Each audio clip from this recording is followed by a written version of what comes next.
Hi, I'm Janelle Levins. Since March of 2020, the global pandemic has created more work and stress for leaders to manage, from implementing hybrid team protocols to helping manage employees' ever-changing needs and expectations.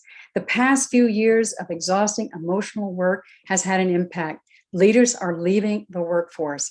As a matter of fact, according to a recent survey by Qualtrics, one of the top 4 trends in the workplace for 2022 will be an exodus of leaders. Women will be the first out the door. And one of the firm's top recommendations to address this challenge, to help these leaders prevent burnout and hopefully prevent them from leaving, is for organizations to deliver customized development experiences that gives them the insights and tools and skills to grow and thrive in what we're calling the new workplace. Now, maybe your organization is doing a great job giving you all of those things, expert training, coaching, so that you can up-level your skills and make sure you're prepared to succeed in the new workplace. But if that's not your reality and you want to excel as a leader, you're on your own to prepare yourself so that you can be an effective leader in 2022 and beyond. Does that sound like you? If so, keep listening. My question for you is this. Instead of feeling overwhelmed or confused about what steps to take, maybe you could reframe this time of disruption as an opportunity for you to focus on you, your professional life and your personal life. What are your priorities? And including how you want to show up as a leader. I work with leaders who are taking advantage of this disruptive time in the workplace to recalibrate their lives personally and professionally. They're focusing on developing new skills and strategies so they can be more mindful, resilient, and adaptable. And that will help them be effective now and also prepare them even more so when future disruptions take place. So what about you? Are you a serial overachiever who's under a ton of stress, at risk for burnout, but afraid to ask for help for fear of looking weak? Have you been feeling like you're in a constant state of transition, all while trying to keep your team engaged, productive, and connected so they don't leave? Hey, if so, you're not alone. Leaders are operating in a very different world now at work, and that requires new skills, it requires new strategies, it requires new ways of leading. So just imagine if an airline changed all the operating systems in their fleet of planes, but didn't train their pilots how to operate in those new systems and those new parameters. The lack of preparedness for pilots and passengers would be disastrous. Similarly, you're leading in a workplace that you must function very differently as a leader, but primarily because of the changes created first by the pandemic.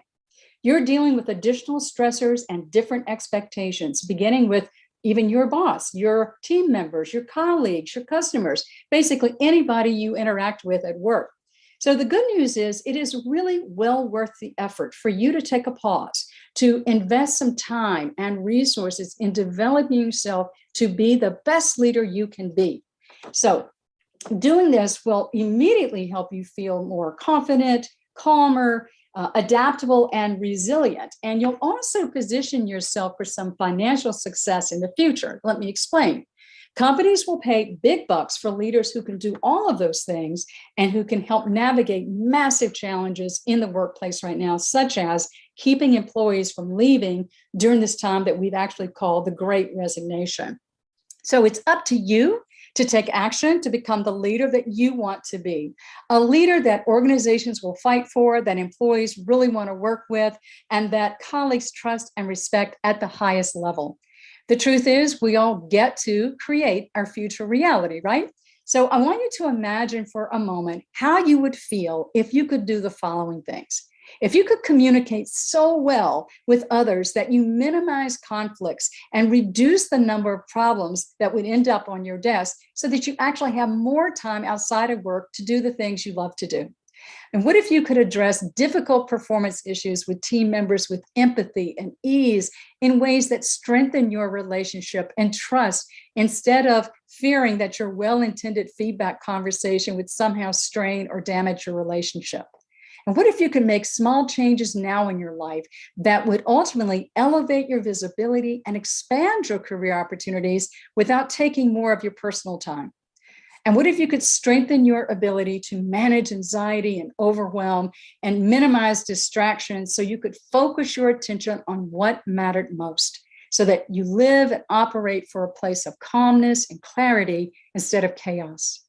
And lastly, what if you had expert coaching and training from a trusted confidant who would help you overcome barriers that many leaders face? And we all have areas that we can improve. As a matter of fact, maybe you've gotten feedback on what some of those areas are, but no one has helped you, cross the bridge to actually being able to make those changes so that you could strengthen in those particular areas.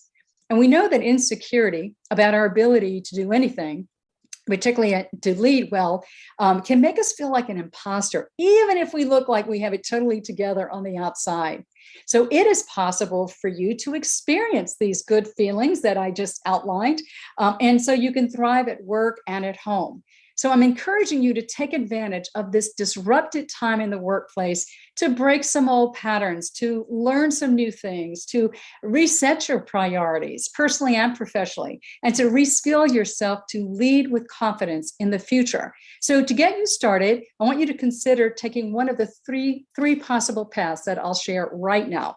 And the first one is a DIY, do it yourself. Develop your own plan for personal and professional growth.